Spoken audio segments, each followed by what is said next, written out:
If you want to use voice typing on Realme GT 7T, the first thing that we're gonna do is open Settings.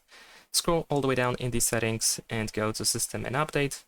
Now we're gonna open Keyboard and Input Method, Manage Keyboards, and then choose Gboard, as this is the default keyboard that we use on this phone. Over here we have voice typing, which we need to make sure that it is enabled. You can also enable faster voice typing if you want to, of course. Over here we also have Google Voice Typing, which should be enabled. And after that, once we are sure that we have voice typing enabled, we can open our keyboard, so whether we use it for messaging, etc.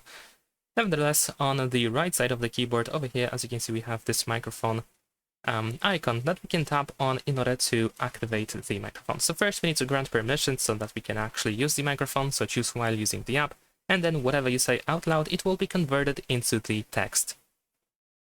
There we go.